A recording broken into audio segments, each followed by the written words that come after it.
Hello, everybody watching the recording. Welcome to this week's Saturday session. I hope you're all doing well. Today we're gonna talk about sizing a bit. Why is there a second window in my recording? Fuck off. Yes. All right. I hope you're doing all well. Today we talk about sizing a bit and then the usual Q&A and stuff.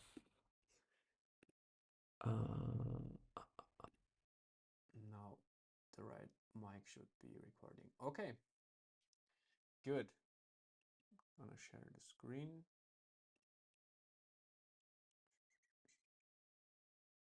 This one. So the whole sizing topic.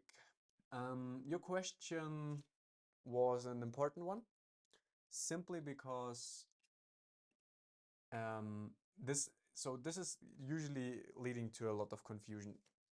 We have margin, we have position size, we have stop loss size, we have stop loss percent, we have leverage, we have all those things.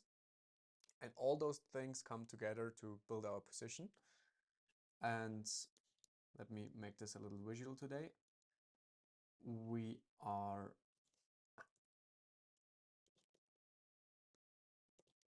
position size right here. Position size is margin x leverage. I know, maybe even correctly. Position size, I should be all right. So position size is margin x leverage. So in the end, we are not like looking a lot at position size, because if you trade leverage, it's not the most important value, but in the end, the position size is defining everything.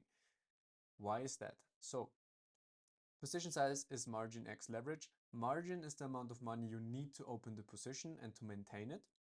And with leverage, you multiply your margin by, let's say, 10. And so if you have $100 margin x 10, you have then a $1,000 position size overall. So far, pretty easy, right?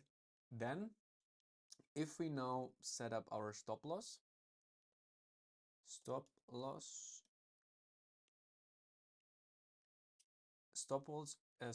equals position size minus minus percent move off against. I don't know if this is the correct formula. Wait a second, need to check myself. So stop loss position size minus percentage move against us. So yeah, makes sense, I guess. If we now pull up a trade box and we say this is our MTP, and our stop loss in this case, to make it simple, is, we're gonna make it like this, is 1%. Let's make it 1%. 1%, right?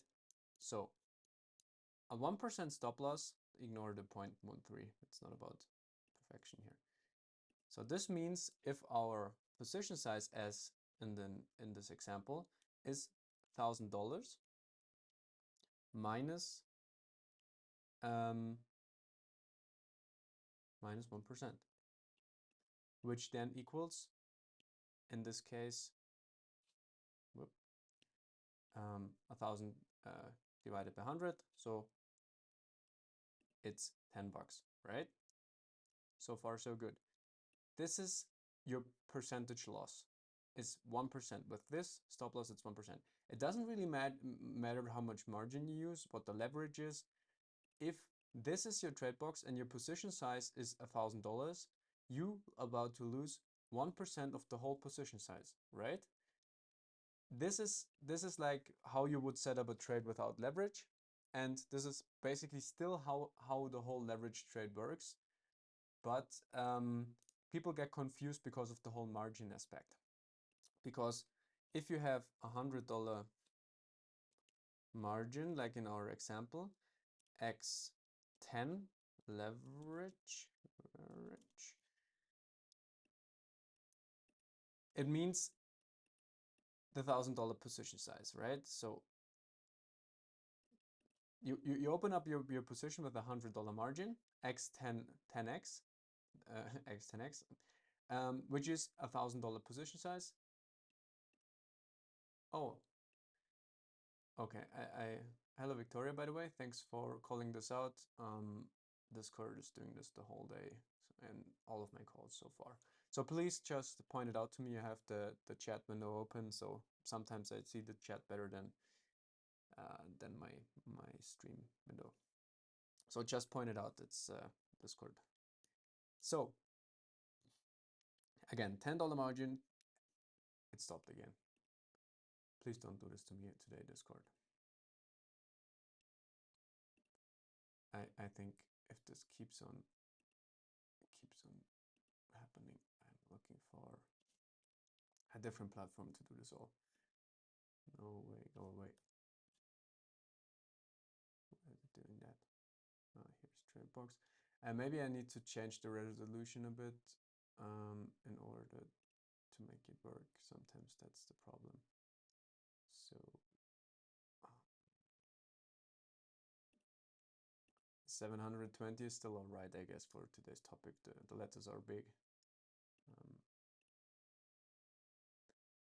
Okay, again, position size is margin x leverage. Stop loss is position size minus the percentage move against us. In this case, 1%. Make it like a real 1%. Here we go. And we use 10, we want to build, we want to have, so we set up the trade this way, right? We want to have $10 risk. And for $10 risk on a 1% move against us, we need a $1,000 position size. And for that, we can then on a 10x leverage only use a $100 margin. Leverage does not change how much money we lose, how much money we make, how big the position size is. Leverage only change one variable, which is margin. So if you crank up the leverage, for example, to let's say 100x, which is not possible in TradFi usually, but in crypto it is, then you need only $10 margin to create a $1,000 position size. But this will create a different problem, and we will talk about this as well, because now our margin is our stop loss, right? And so this is not what we want, but I will come to that later. So we stay with this example of a 10x leverage for a $1,000 position size for $10 risk. This is the important number. This is what we really care about. And this means, should we lose $10, this is 10% of this margin, right? So so $100 of our margin minus $10 leaves us with $90 margin. But this is not what I wanted to show. What I want to show is that $10, so $10 are equals 10% of our margin. So if you get stopped, this means then you lose $10, which is 10% of your margin. And that's why a 10x leverage in this example would be all right, because this means 10% of the margin can be lost. In our example with 100x leverage, this means the whole margin is lost. And this can be dangerous. I mean, if your margin is your stop loss, there is a way to trade like this, but it can also lead to bigger losses if you have cross on instead of isolated and all those things. Go through the PDF again. This is explained there as well. But we don't want our loss to be bigger than 50% of our margin. So we could lose up to $50 of our margin in this case, and it would be $50 would equal 50% of our margin. $10 equal 10% of our margin. And if you set up a crypto trade, you are able to change your leverage, right? And you shouldn't increase your leverage to higher than 50% loss of your margin. It's called return of investment or return of equity. And you will see that ROE should not be high as 50%. This is simply because margin is ROE. This is simply because if there's a very quick move happening, you shouldn't be able to lose more than 50% of your margin, and the leverage should not be higher, because then you risk getting liquidated on a very quick flush. So I know you guys probably experienced this before in crypto.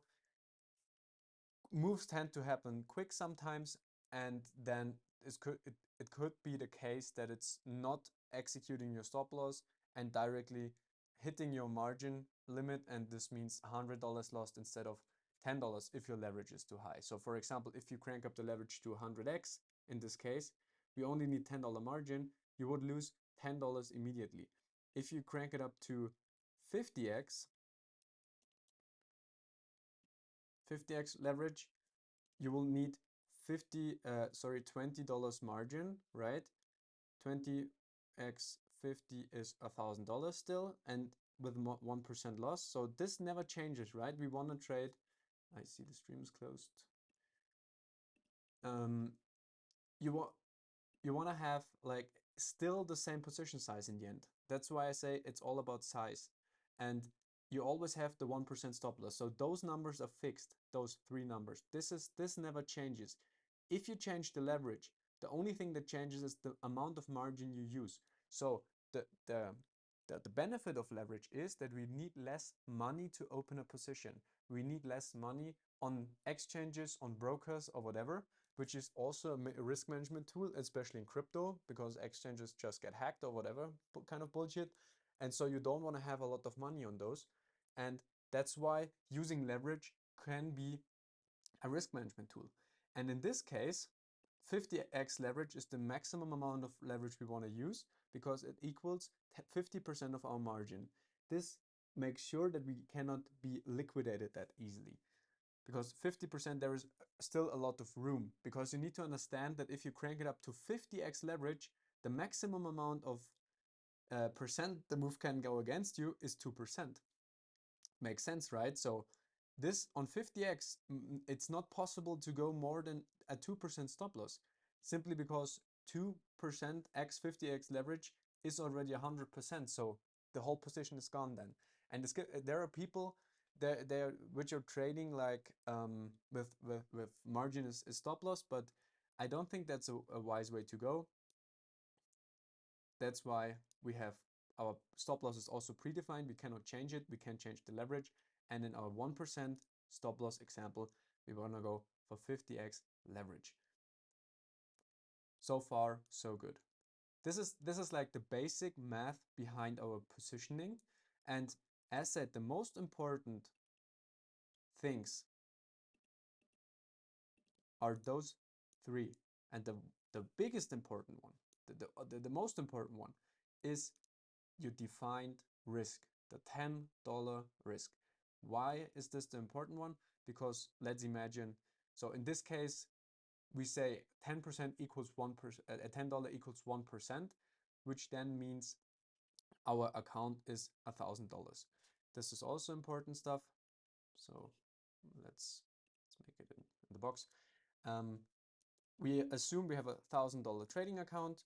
We want to lose maximum 1%. So per trade, minus 1% per trade is $10. And what you do in the end with this is basically trading your account on full size, right? So you have a $1,000 account, but because the stop loss is only 1%, the position size is also $1,000. And without leverage, this means your whole account would be in this one position, which is not very effective, right? Because then you have one trade and then it's over. And so this is why crypto is so nice, or leverage in general, because it allows you to build more positions while still keeping your risk in check. This is why we define the risk. And with the $10 risk, you can, in theory, build 100 positions. but in reality you build one or two and then you remove the risk. You can also remove the margin and all that stuff, and then you build new positions, because obviously once your stop loss is at break even, once you TP'd and all that, there is no risk more on the position, right? So you can't just open more positions. But in crypto, the danger is to build several positions at once in the same direction, just adding risk to the same position basically. Okay, let me quickly check questions. Wait, I thought the stop loss is the percent of my account I'm going to risk, not the position. Yeah. So your $10 in this case, we just had this example of $10. If you lose $10, it equals 1% of your account if your account is $1,000. If your account is 10K, then 1% equals $100, right? And if it's 100K, then it equals $1,000. And this is always defined. Oh, yeah.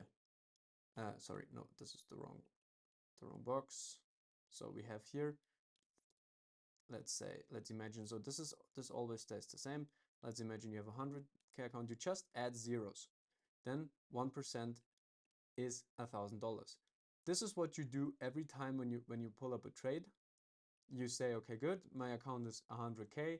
I want to lose maximum $1,000 here. And with my 1% stop loss, this means I can then crank up the leverage to 50x, because then our margin we cannot lose more than 50% of our margin. And in this case, if we want to lose $1,000, the trade is $1,000. So we set up this to 1,000. I just take easy numbers. In reality, it won't be that clean. Which then means for the trade, let me add some details.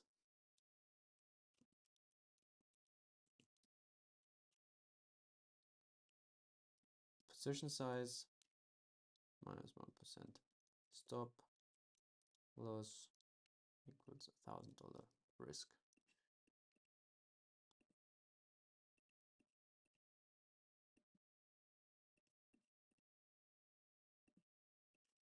So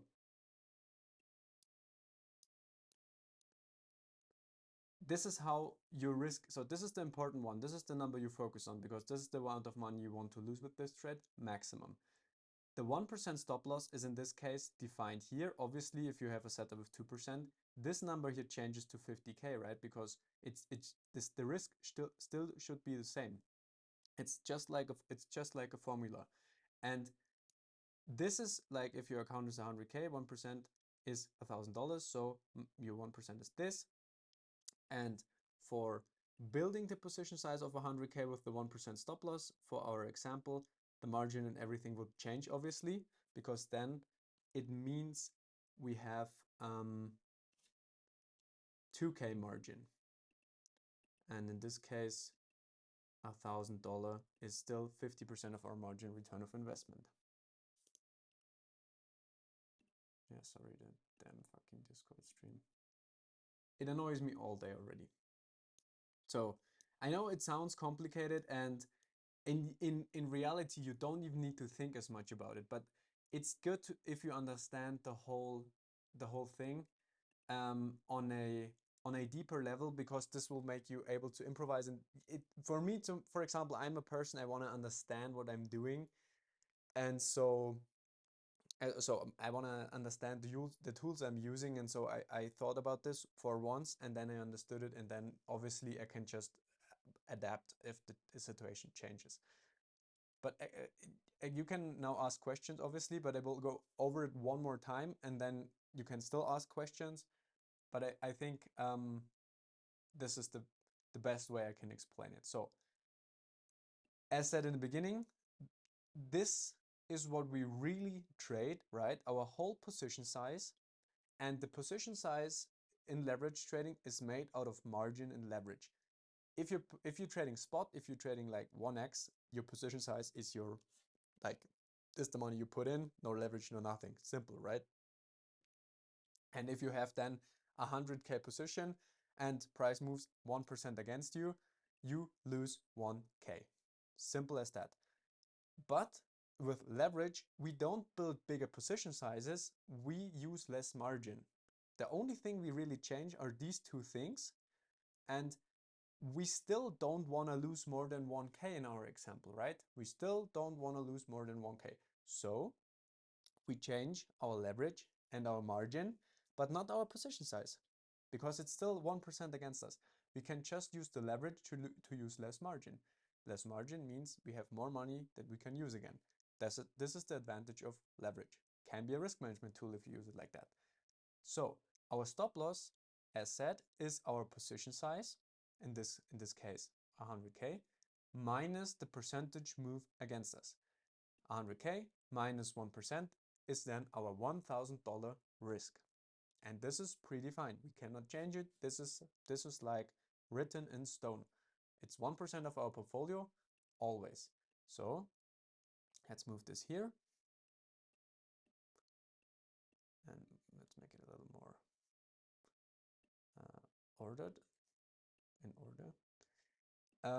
Position size, 100K minus 1% stop loss is our $1,000 risk for this position. Now, to make another example, if I move it to 2%, so we have not always a setup with 1% stop loss.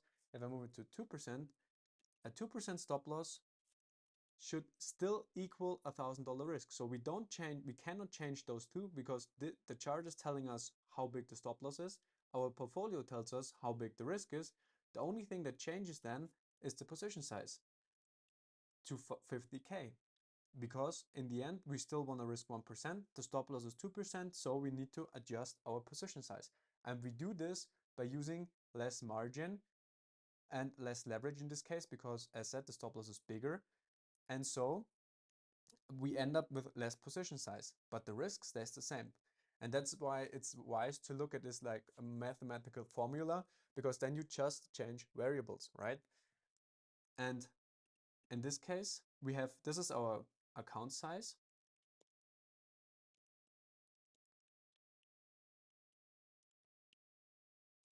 Account size 100K. We want to risk 1% per trade, which is always $1,000. So actually those two should be changed, because account size can't be changed. It can be, obviously, but we should like define it, not move money out, money in, money out, money in. Define it to one amount. In this case, let's say 100K. You want to lose 1% per trade, and this is $1,000. For our example, now with a 2% stop loss, this means on $1,000 risk, 2% stop loss means 50K trading size. And same story again. The beauty of leverage is now that you don't use 50K of your own money to build the position. No, you can use leverage, which then means you can build, in this case, more positions than two at the same time. I pull up the stream again. And at the same time, as said, less margin means also less risk, especially in crypto. Next, also very important, $1,000 should never be more than 50% of our margin. And for our example here, so we need to change this now, because for our example, to build a 50K position on 50x leverage would require less than 2K margin, right?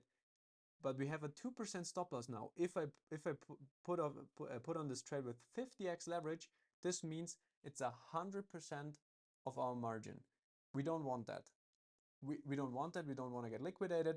We trade differently. We want to have $1,000 should never be more than 50% of our margin, which is return of equity, or ROI, return of investment, I think. And this is also very important stuff if you don't want to get liquidated, especially also if this is higher than 50% and your stop loss does not get triggered or gets triggered late, you can still lose more than the amount that you wanted to lose, the $1,000. So we don't do that, right? So 50% of our margin. So we need to adjust the leverage, because with a 2% stop loss, we cannot trade 50x leverage to end up with 50%. We can maximum trade 25%. And I recommend to even stay below this. But for example, we use 25. But if you, for example, end up with 50% of your margin ROE, no problem at all. You don't need to use the maximum leverage all the time. It doesn't change anything, right? Because you maximum lose $1,000, and if it's a 3-hour trade, you make $3,000.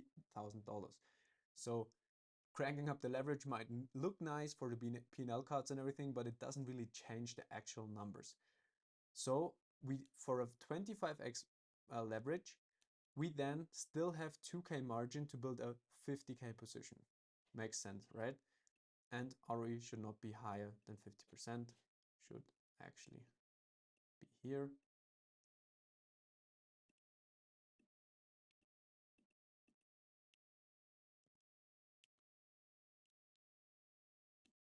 Okay. So we had several examples now, and I think I can't explain it better than that. And I hope it made sense so far, but as I said, now you can ask your questions. Going back to the question I had yesterday, is account size the same as percentage ballots in TradingView? If I set the percentage ballot at 1%, I will lose 0.02 of my $100 account size. What do I see is my margin used? What I do see is my margin used is 1 of 100, which is a 1%. Okay, let me check that.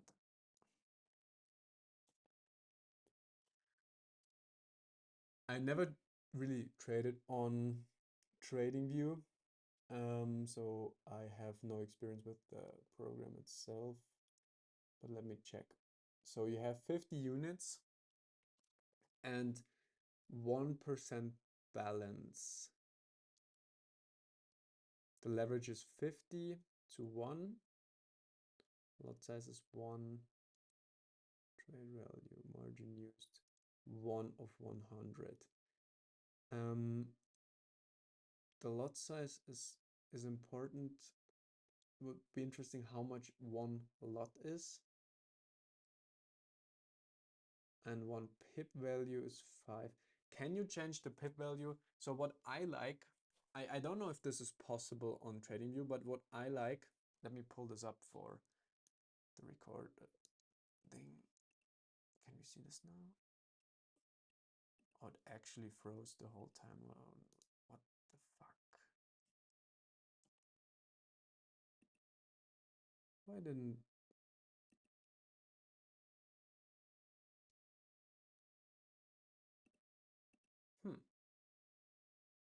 Just give me a second.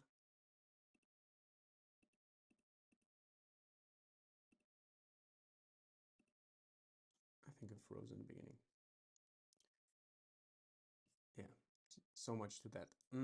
Okay, back to your example. What I like, you guys can still see the screen, I hope. Fucking Discord. Where is Discord now? It's gone.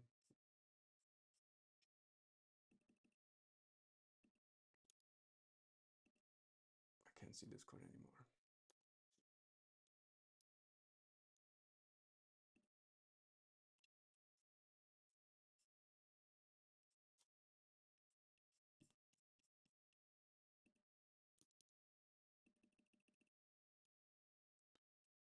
Ah, yeah, sure. I'm so stupid. This is obviously Discord. Hey, Andy, by the way. Yeah, so much to my technical understanding of things. So the stream is still running, so but it's not showing the right window. Okay.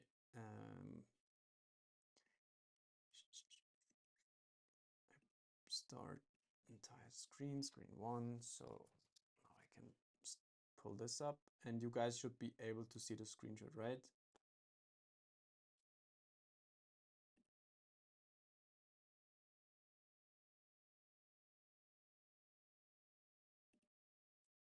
Now the stream failed again, but it's really like really very annoying.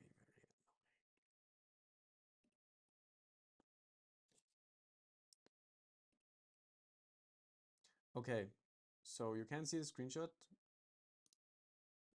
I think so. Okay, what I like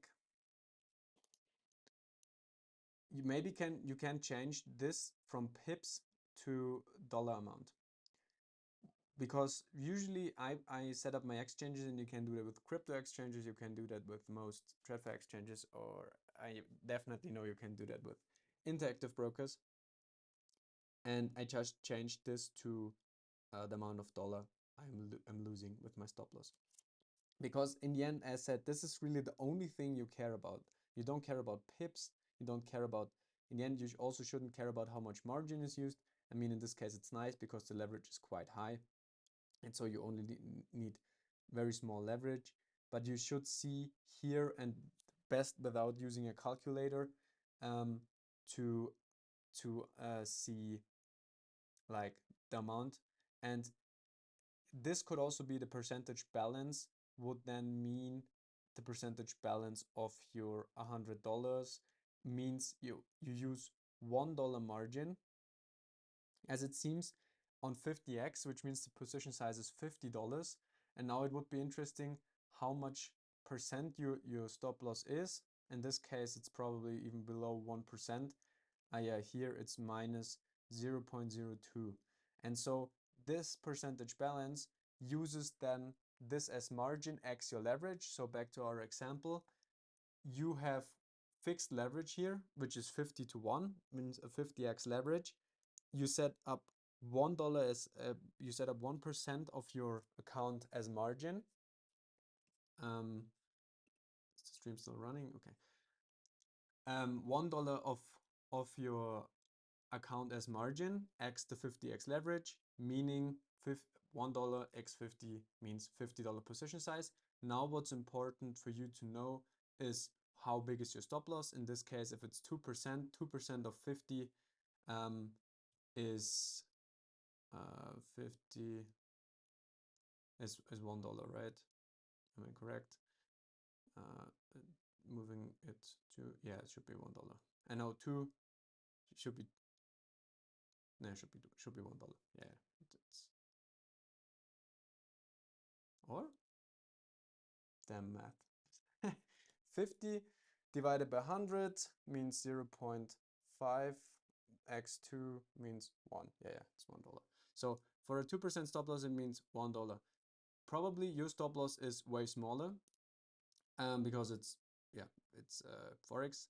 And so what's really interesting for you to see, to change pips to either percent, and then you take your position size and yeah, subtract the percent, or you just change it to the dollar amount, which is most likely possible as well.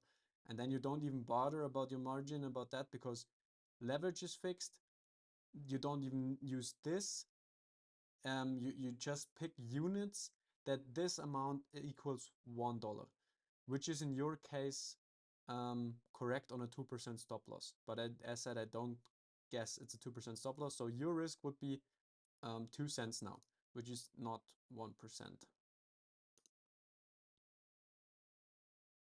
Change it to percent. Yeah, right. And then tell me what percent is it?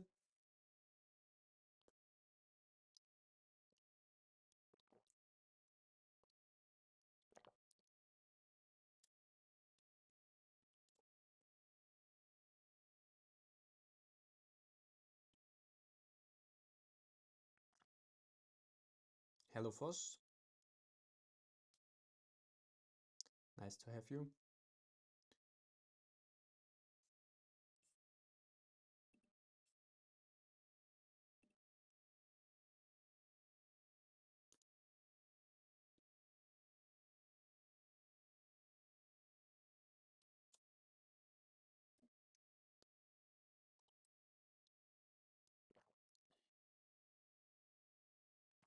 That's nice of you. Hi.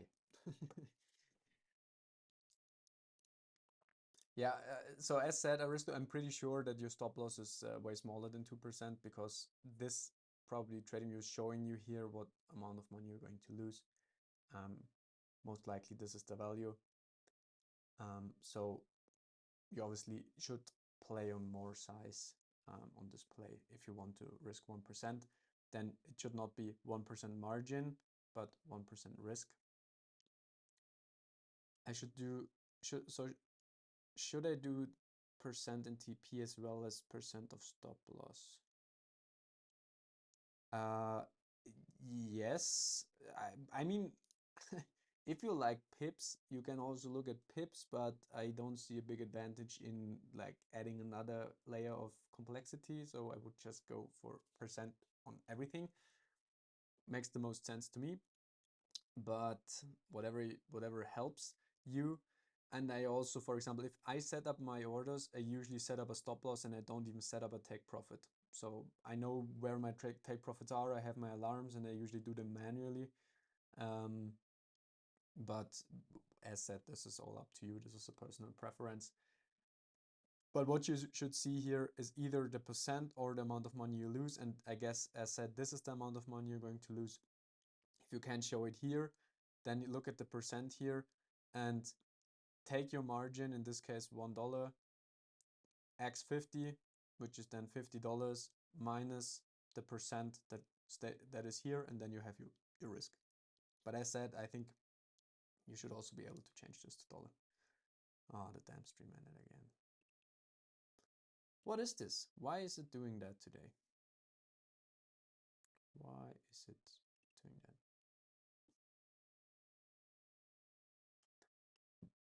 Yeah, so I think should make sense so far. In your example, this is like not the risk you want to take. If you take the trade like this, it's probably on 2 cents, which is way below your $1, 1% risk level. Ah, yeah, here we have, by the way, down here, you don't, maybe if you can change this, you have here your risk. And again, so this value is correct. So your risk is in this case 2 cents. And here your risk should be $1. So this amount here should be equal $1. And you don't use percentage balance. I would use units. So in this case, you can trade even more units. You will need more margin for that, obviously. And then you will it will come to your 1%.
Yeah, sure. That's why I said you set up your stop loss price. Your stop loss price is fixed, right? And you don't change it because your setup is obviously based on technicals and not on $1. And so you set up your stop loss price and then you change the units up to the level that your risk equals $1.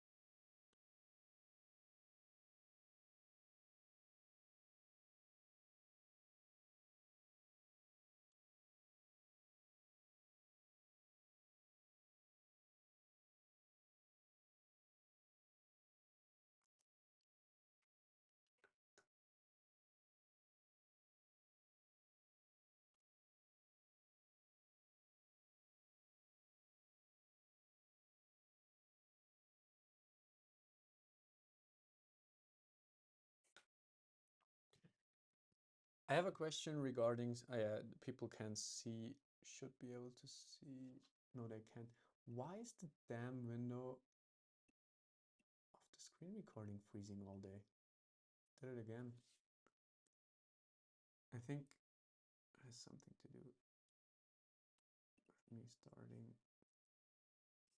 the Discord stream or something. It's so annoying. All the technical shit is so annoying. We need a better solution for that.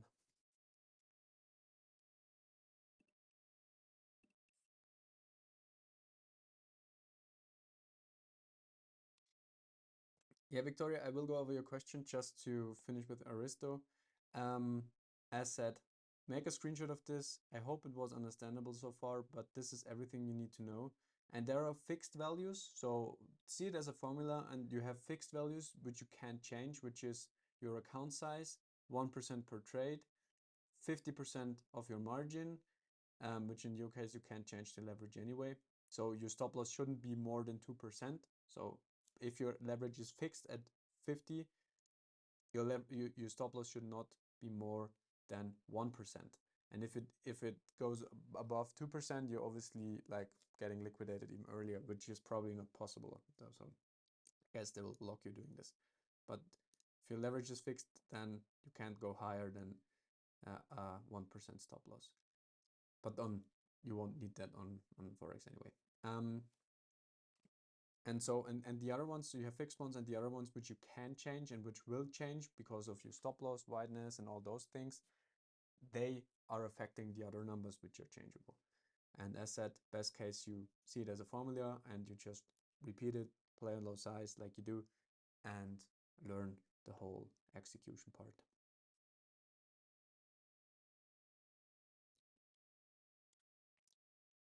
Okay, screen once again for the 100 millionth time. And every time Discord crashes, it seems like my screen is freezing. The screen recording is freezing.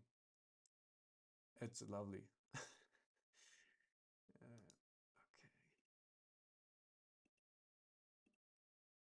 Okay. Good.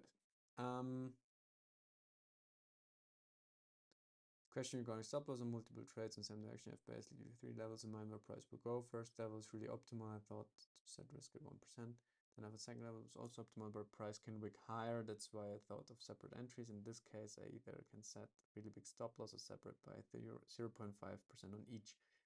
You think about like the same chart, right? We talk about one asset where you have 3 levels and you think about splitting your entries in 3. Do I get this correct?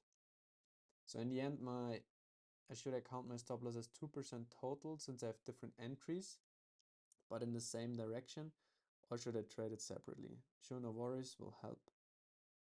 In FTMO next session, don't understand this units stuff.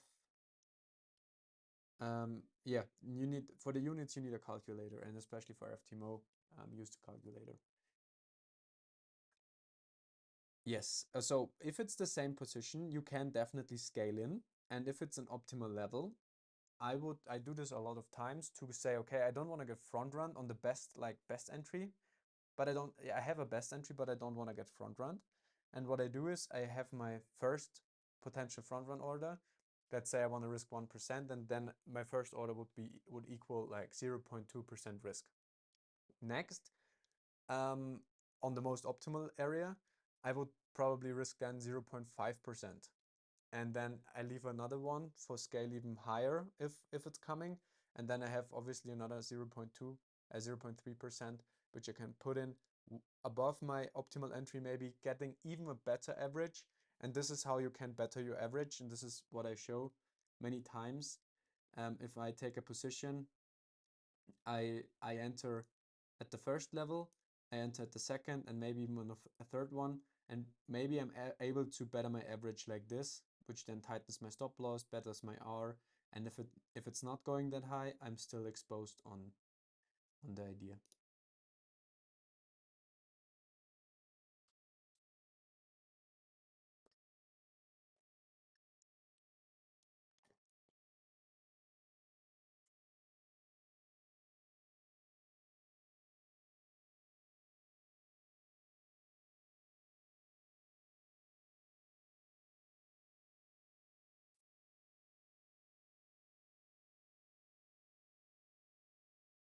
So if your first level is the most optimal, should put more stop loss percent on it.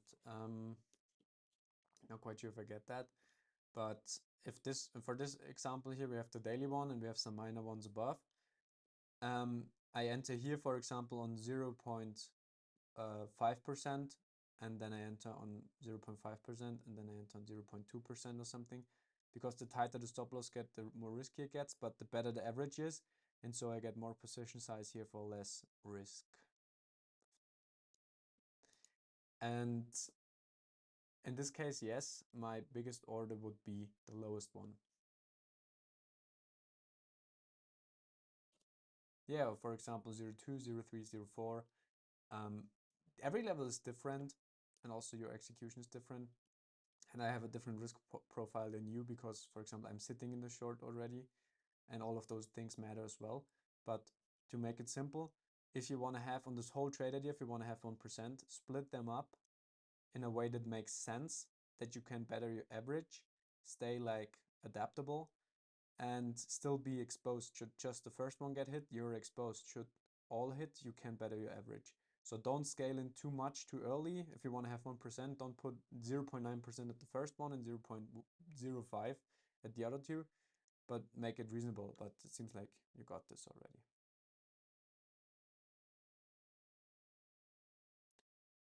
When scaling in, doesn't that move your average price higher so entry becomes closer to the current price? Or do you take multiple positions in sub accounts to avoid this? Good question. Depends on the situation. For example, I have this one on one account and I trade this one on another one. Because obviously, like, if it's that far away, I don't want to move my average on this position. This position is safe, stop loss at break even, all of those things. And I don't want to add to this position, but obviously I add to the same idea. So your question makes perfect sense. But I have a second account to scale into this one. And I treat this as one area, the whole thing here, like this FVG and the refinement behind, I treat as one area. And so the stream failed. Oh my God. And then it freezes the recording. Oh my God.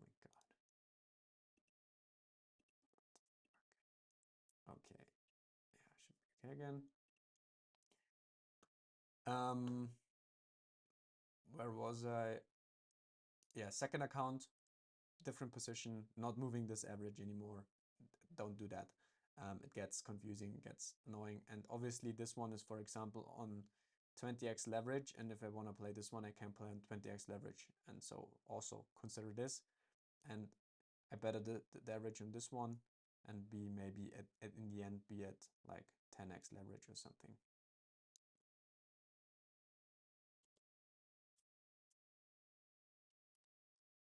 Have you ever looked into exocharts and have you been using footprint charts? How do you usually approach a level? Let's say divergences look like something you like, but USDT doesn't fit. How do you handle that? I personally still enter since I'm just gathering data, and as of now I can't say okay, this play with these amounts of confidence is X probability, so only risk 1%, whereas okay, this has Y% probability, so only risk 1.5%. Get what I want to say? Yes, I get it. I look at many different things, and I take so many different things into account. Like, for example, sometimes even exochart and the whole order flow stuff. But certain type of confluences have a certain type of strength. And like you do it is correct because if you, for example, not sure how to read a new confluence, you obviously don't weight it as much as something you already backtested or you already know and traded a lot with. So you take into account your own knowledge of this particular confluence or indicator or whatever, and also the strength of it in general, because market structure overall, PA overall, all of this goes overall. Then I add sentiment, I add order flow as confluence, and then I go further down, like looking at other people's opinions and all those things. And the whole thing is then my whole picture of this idea. Obviously, this doesn't work on a 15-minute level, right? You don't have the time to gather these kind of informations, but I'm talking about swing trades and all that. Sorry, stuff. Um, and then you define a percentage probability, and I'm not like nailing it down to 72.7345% probability of this is going to work. No, I like this a little bit flexible, but the more boxes I can tick more or less in my head, the higher I risk. And I have a percentage threshold. So for example, I want to see at least so many confluences, which means, for example, on the chart, I want to see on 3 different time frames liquidity. I want to get at least some kind of, which is if I have, so for example, if I have let's stay with the chart first. If I have 3 different time frames, and then it's one big box to check. Then I add confluence with Fibs. Is it in premium or discount? Does it add confluence to my whole idea? If yes, another big box to check. And usually, if I can check those 2 boxes, I'm already on a higher time frame play. I'm already at 1% risk. And I keep this very simple. If I can check those 2 boxes, and I like the level, I'm at 1%. And I go above 1% if I get even more confluence. And I don't make it too complicated on this one time frame. If I then go like taking different time frame setups, blah blah, then it gets obviously more nuanced, and I might add on lower time frame a tighter position and I have a wider one and all those kind of things. But to keep it simple, these 2 boxes checked, 1% risk. And then if I get more confluence, sentiment, news, behavior of of people I talk to, and you have sometimes people you can really give something on their opinion. You have also people that are usually always wrong, also on X, all of those things. If I can tick more and more boxes, I can then go up to 2%. And if I really like the idea, like up here, I risk up to 2%. And this is how I layer my ideas. And then obviously I also did a lot of also this year, I don't know if you check the whole execution tactics sector in the study area. It's for free, just check it out if you haven't. And there I execute on lower time frame, and I show many examples of how and what I look for. And then I sometimes am, for example, on a 1% wide position on 2% stop loss, and then I add another 0.5% on a very tight position, which then obviously increases my position size by a lot. The stream ended.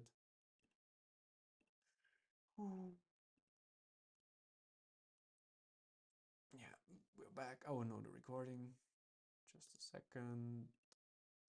If this is, if I need something else than Discord. Discord is, it's practical because it's all in one, but it's fucking annoying. So for example, if I'm able to execute another trade within here, and I did that on ETH, so on ETH many times, you will see a lot of examples in the execution tactic thingy.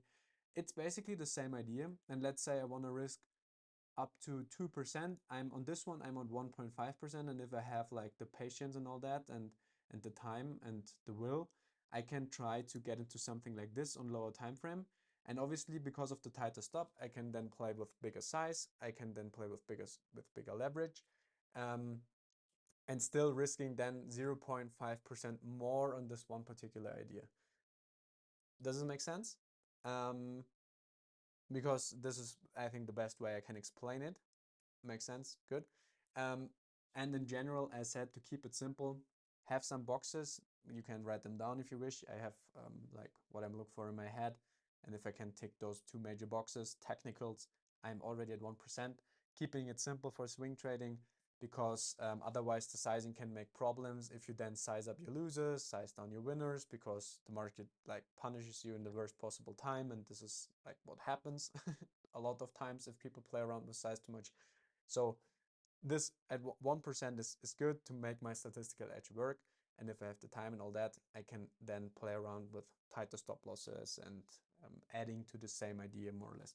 And I also think if you want to do lower time frame trading, the best thing to do lower time frame trading is actually to add on lower time frame to higher time frame ideas, simply because your probabilities within a higher time frame level are for a reaction at least are way higher. And what do you want on lower time frame? You want a reaction, and if you get a reaction from a higher time frame level, this could be like an insane RR monster already, and it adds to the whole idea. This is how I like to approach it.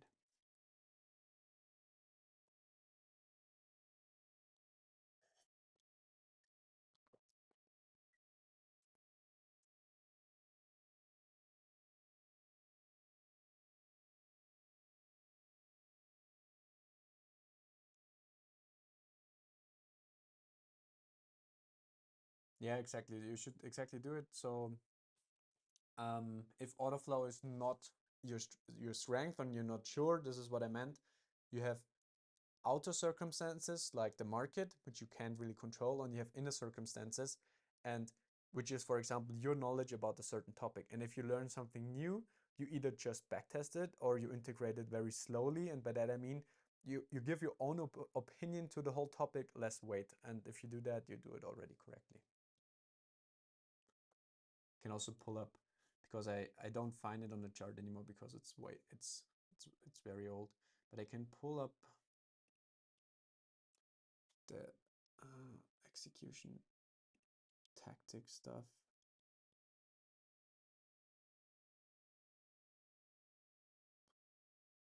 Did I make a good post about this? I think I did here. So I took a trade up here, it went down. I took this trade. It was not a swing trade, obviously. I mean, it's on the 20-minute, but it was still like a major idea, covering a big area with it. And then I added on signs here. I added very tight. And you see to this, down to this low, I could already do a full TP, which was like 4 hours or something, while still being in this position.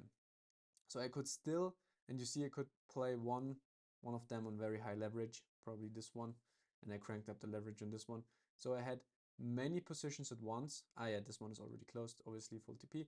And then I added back gains here. You see scaling can be very nuanced, and if you have the time and the patience, you can drain from one position instead of just a few percent, you can like double your percentage with the same amount of risk basically. Obviously it's a risk here to execute a low time frame, but the amount of dollars you could lose with that is still the same.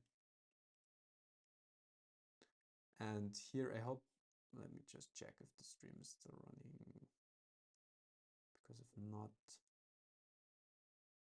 yeah, seems it's still running. So go back to this window. And I have many examples here. You can also read my text to that. Also how to hedge on, like I went long on this high time frame idea. I hedged here. We actually talked about this in one of the Wipeout sessions, if you remember. I think you were already here, Andy, for this one. This rolled over and we talked about the ducks afterwards and all that stuff. And I hedged it, and this one obviously failed, and then I had the hedge from here, which is also a very nice position to be in. And all of that comes down to order flow, volume spread analysis. You see things like that can, and the better your knowledge about this is, the more weight you give it. For example, in the beginning, don't ruin your higher time frame trades because you think like, oh yeah, I understand this now, but rather play your higher time frame trades as usual. Don't change the running system, and add on a different account, add those lower time frame ideas, execution tactics, add order flow confluence and all of those things on a little lower size, but to the same idea. And once you get like confident with it, oh my god,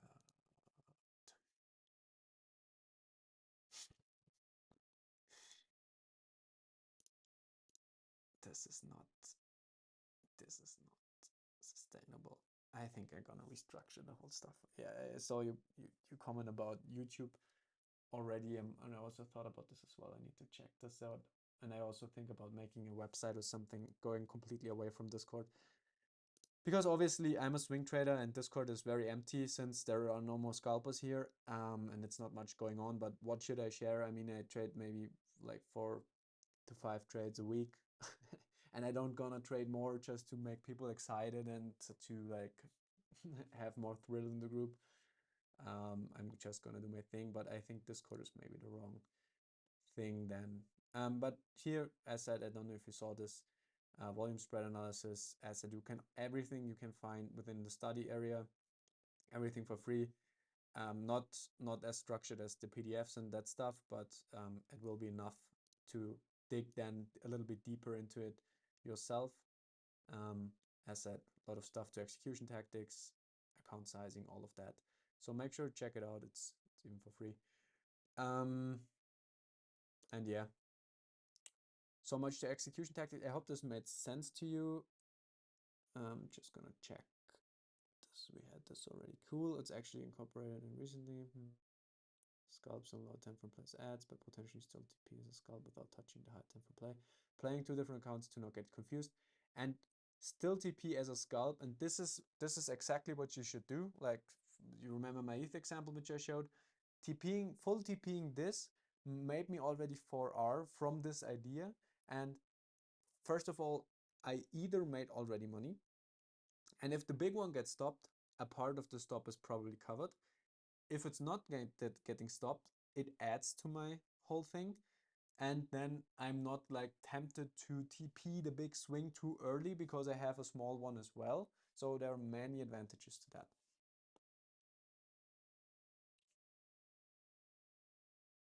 Yeah, and at that point, I didn't get that stuff too much. Yes, I mean, this is just experience, right? You just execute and you manage your risk, and you do that for a very long time, and then all that makes sense. By the way, hello Black Dot. Telegram, yeah, I'm not sure. I never used Telegram, but I think I want to go more towards a more professional direction. I mean, Discord is great, more or less, but it's, as said, without the scalpers, it's pretty empty. And I thought about like making the whole thing more structured, more professional, and I want to go more into the TradFi direction, higher time frame swing trading stocks and all that stuff. And I don't know if Discord will be the right platform for this forever. But I mean, it's still running, and I'm not gonna abandon it from now, from today to tomorrow. I'm gonna build something else first, but these are my thoughts because, as said, Discord is great, but not the way I wanna go.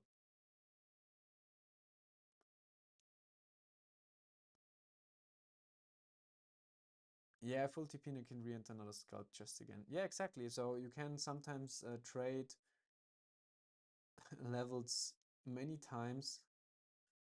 Um, where is it? Yeah, here. I traded the level more or less 3 times. I did not TP because obviously price did not go to my scalp TP area of interest. But I got stopped 2 times at break even, and 1 time it worked, and it even went down lower, I guess. I don't remember. Or did I got stopped at break even? But obviously you can also, if you scalp and if you understand scaling, you can't just enter the same level many times. But obviously it takes time, it takes energy, and this is from a time to performance perspective, because I measure everything I do in a time performance perspective. It's not very powerful, but obviously it's nice to be able to pull something like this off and to be able to also a good training for the mental game. Um, but as said, you can all check this all out yourself here.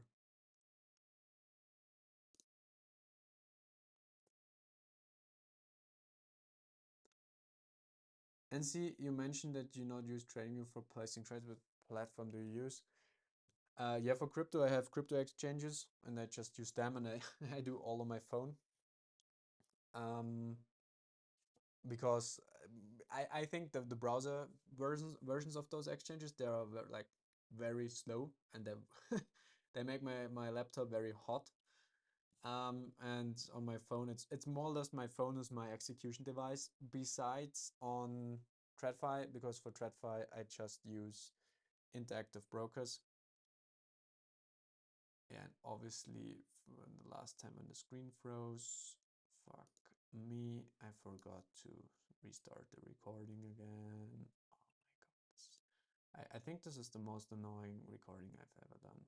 Not from a conversation perspective, but this technical stuff is grinding my gears. Yeah, Interactive Brokers.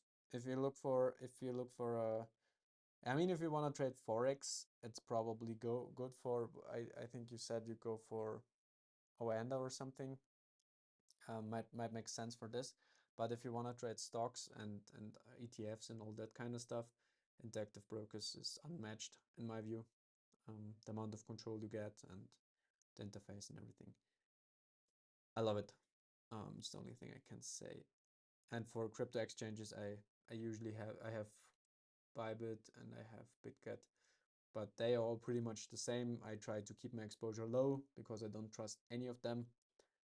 And yeah, this was basically it. And also for a crypto exchange, I think crypto exchanges are, from a user interface perspective, they're all great. This is right, like really we have to give them that because most TradFi exchanges are horrible compared to that. Um, but I don't trust any of them. And I mean, I think the worst interface has KuCoin, but Monitor recently said it was the one that worked best during the flash crash. I don't know about that, but I know the user interface. I know that I don't like the user interface, but all other crypto exchanges are pretty much the same. When you set BE and when do you set to cut position?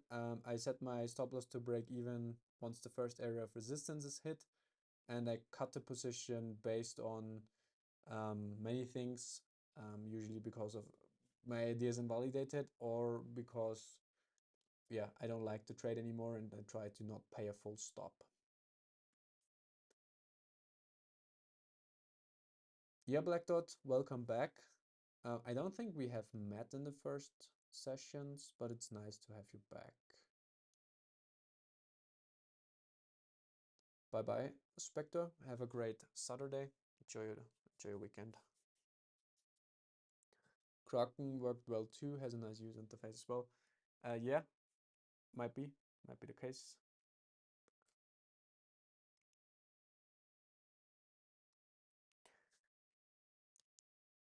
Yeah, so position sizing, risk, all that fun stuff that nobody likes to talk about.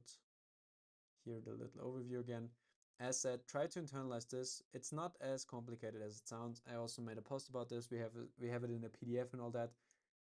Just internalize this stuff one time, understand the math behind it, and then all makes sense and it's easy. And it doesn't really matter what kind of exchange you use, um, what kind of broker you use. The principle always remains the same. And once you have it internalized once, you got it forever. Hello, Rooney.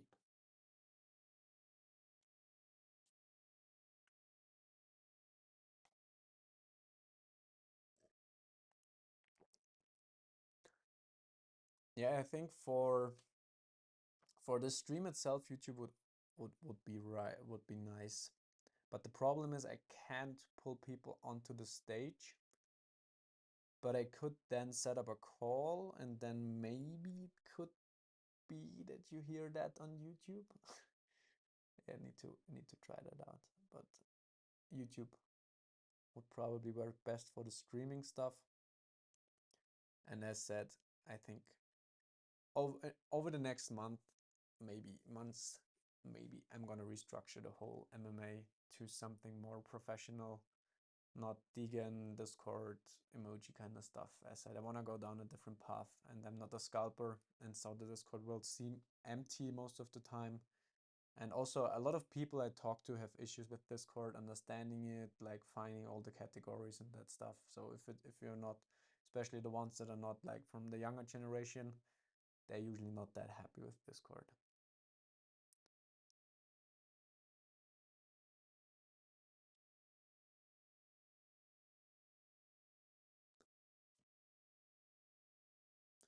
Yeah, I'm not I know Google Meets, used it before, but the problem was there. I needed to send every time I wanted to use it. I needed to send people an invitation link. And from that perspective, Discord is nice because it just starts the stage. We can then talk here. If it would work, I mean, it's the concept is kind of great, but it has many issues, unfortunately. In a tournament table. You play poker, right?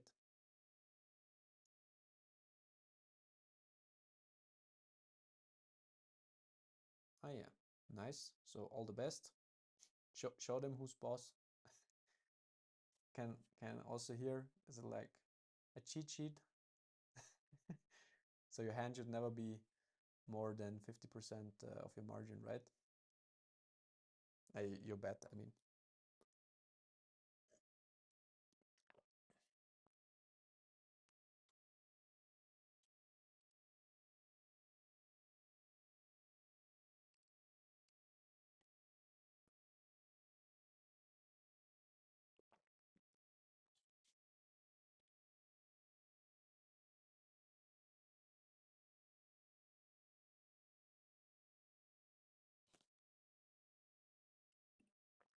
And I don't even get why when the Discord screen sharing crashes, why would OBS stop recording? Why? This is like, yeah, it's doesn't make sense to me.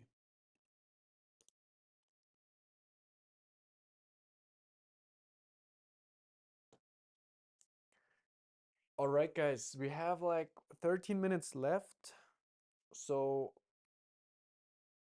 you can bring some questions, risk management, charts, whatever. Also, you can, if somebody's interested in sharing an idea with the others, we have time for that as well.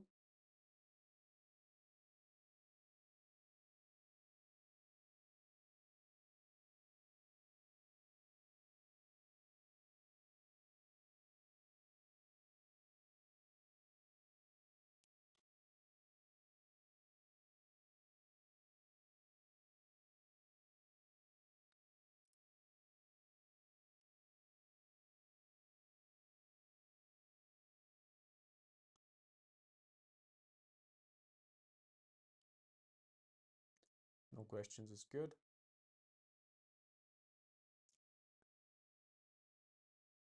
I mean, if nobody has anything to share, no questions, we can also call it a day. Enjoy our Saturday. But as said, we can also just hang out for the last 10 minutes. But I'm done. I've said everything I wanted to say. Aristo has something.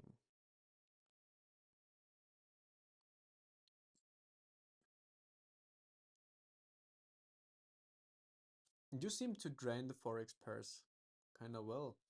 Is it the chart you shared late last time, like somewhere within here?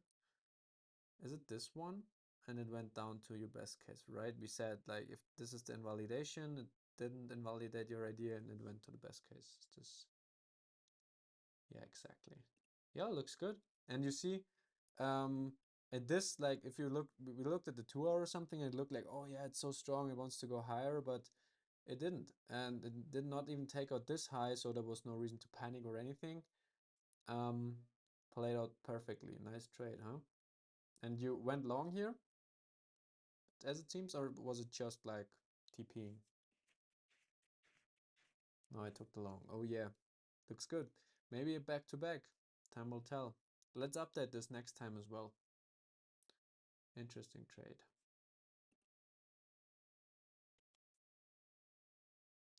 I remember my first back to back. I was so happy. I was almost euphoric. I mean, it was just a few bucks because I was just still trying to figure out. And it was a back to back to back. And I was sharing this with my homies. We had this group.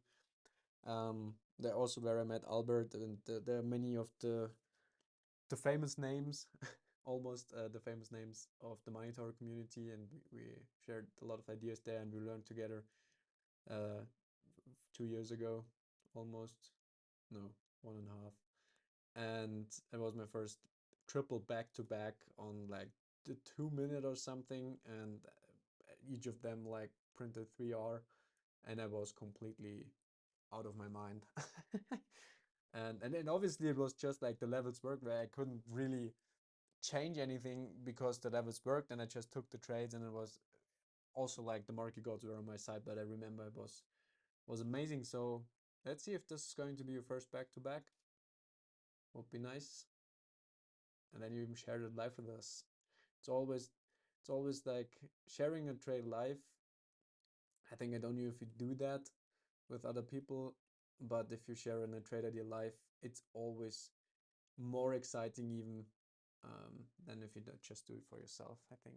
And it also helped me a lot to really reflect on my ideas, get a better understanding of all that, and like make it better, because I put myself out there and I wanted to make my word like that, my word means something. So obviously it's probabilities, right? But then you still, if you share it with someone, you're still like, oh, hopefully this will work a lot more than if you just do it for yourself. And so I did it a lot better um, because of that. But this is also me. It's always like if I do something for someone else, it's always more detailed and more structured than if I do it for myself. Because for myself, it's always, hey, I know already, don't finish the thoughts like I would if I explain it to someone.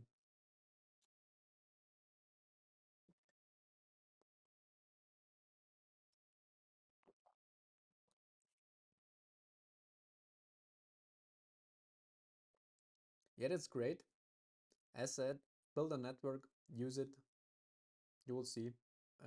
Learning in the group is in my opinion, one of the most powerful things.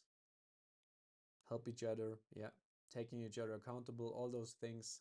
Mm, Also figuring things out that others or like others figure things out which you would have never thought about, because people are so different, right? We have all different personalities. We all see the world in a different way.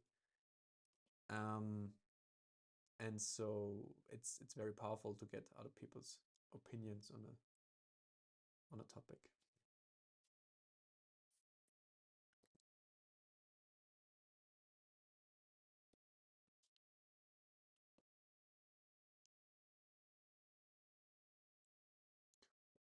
All right, guys. I think we call it a day.